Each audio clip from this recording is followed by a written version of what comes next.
So one of the things I'm going to talk about now is how to develop a falls hierarchy if you have a fear of falling. Okay, so this is something that I think people really shortcut, is that they don't really spend time thinking about all the little things that worry them about falling, and they just kind of dive straight into falling practice.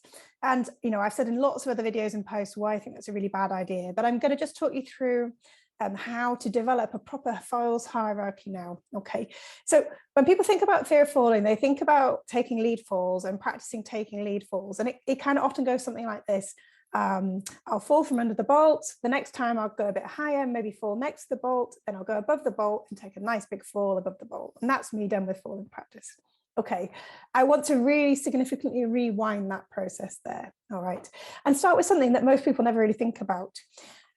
Have you watched any climbing films? Did you watch Free Solo? Did you watch kind of On Site, one of the, or any of the kind of iconic climbing videos? If you've seen one of those films and you found yourself getting really gripped when you know somebody's going to take a fall, you have got a perfect opportunity there to practice managing your anxiety whilst watching somebody fall. Okay, and people might say, well, what's that got to do with me falling? It's got loads to do with you falling. Okay, so if you really find it very stressful when the person you're belaying is about to fall, that is something else that needs to be added into your fears hierarchy. So watching other people fall, whether it's on film or your partner, your climbing partner, or whoever, people around you at the gym, for example, at the climbing wall. So those need to be added into your falling hierarchy. Do you really, really take falls on a top rope? And I think this is where you need to be brutally honest with yourself. Or do you sort of predict that you're not going to do the move and say take? Or do you make a sort of half-hearted attempt? I think you can know that you're doing this if you tend to be very static when you fall on a top rope. So you kind of letting go as opposed to truly falling off. All right. And most people don't even consider that as part of their falling practice. But if you've noticed that actually when I'm seconding, you know, I don't really fully commit to a move to the point where I'm totally don't know if I'm going to fall or not, either because I'm not on anything hard enough on top rope, or because I tend to just drop off or, you know, let go myself, then that needs to be added into your falling hierarchy as well. Is it that you perhaps check down that your belayer has you, for example, maybe at the top, or maybe just before you do the crux or whatever? Again, there's something in there that should be added into your hierarchy. Can you start to do away with that? Now, often people really dislike me saying that because I think they feel like it's an extra safety check.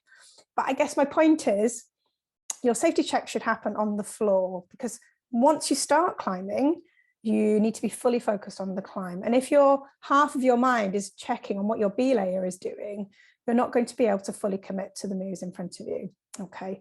And your belayer should be belaying you from the word go, because really anything could happen, you know, a hole could break or spin or whatever, and you could fall at any point. So your belayer should be being vigilant. If they're not, you need to have a word with them when you get down or before you go up the next route. Okay, so checking, that would be something else to add into the hierarchy. Could it be that, you know, when you go multi-pitch trad climbing, for example, and you get to a belay, do you actually sit into your harness and really weight the belay? Or are you someone who kind of like hovers around and takes ages to kind of lower themselves really gently onto the belay? Okay, that's something else to consider. You know, what types of falls are better or worse for you? And again, thinking about maybe top roping or seconding, would you take a fall on a traverse, for example? You know, it's not just necessarily about lead falls, I guess is the point I'm making for a fear of falling. It can be any kind of fall. So what I would just encourage you to do is think about all the things that worry you. Anytime when a fall or there'll be some worry about, am I going to be caught? Is somebody going to kind of get me on the belay? Is this gear going to hold?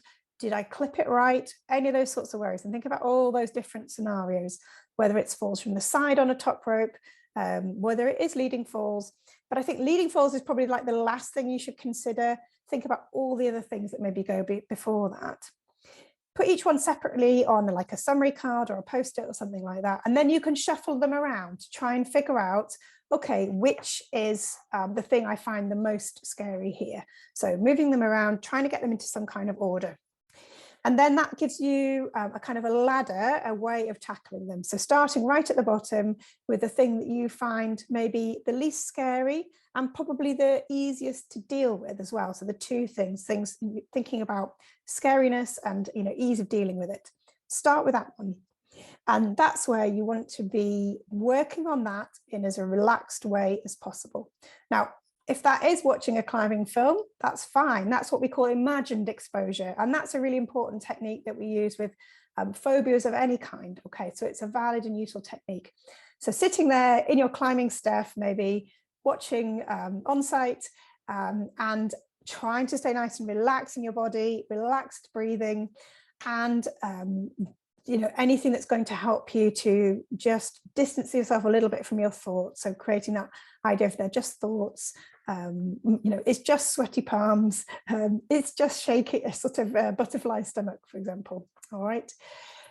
Then you're going to, when you get to the point where you've habituated to that, now that can take a really long time actually, where you get used to feeling quite relaxed whilst you're watching a film and it's not having that big physiological effect on you. That might take quite a number of sessions for some people. It might take quite a long time. That's when when you're almost bored of doing that, that's when you're ready to move on to the next step. So don't move on too quickly. That would be my best advice. So just to summarize, if you're only thinking about taking lead falls in terms of falling practice and trying to overcome a fear of falling, then you've missed a whole load of other things that are probably impacting on your ability to take a fall. And you need to work those into a sort of a falls hierarchy. Okay, hope that makes sense. It's all explained in this book, which is out today. It's called Climb Smarter. It's out with Sequoia Books, and it's got lots of other tips in there for climbers of any level of ability. So I've aimed it squarely at ordinary climbers. You don't have to be, full-on hangboard routine to kind of benefit from this book. There's a full section of 7 or 8 chapters on different types of worries and anxieties and how to work with those in climbing, as well as the more common sports psychology tips, but adapted for climbing, such as visualization and focusing and flow and so on. And there's also a section on well-being at the end. So you can find it at Sequoia Books. You can also find it on other online retailers. But yeah, the bit I was just talking about is, I'm trying to find it now. Where did it go? Developing a fear hierarchy. Oh, why does it always close when you want to show somebody what it's doing? Oh, there we go. Okay. All right. So it just gives you an idea of the range of things you need to consider and weave into your falls hierarchy before you undertake falling practice. Hope that was helpful, and speak soon.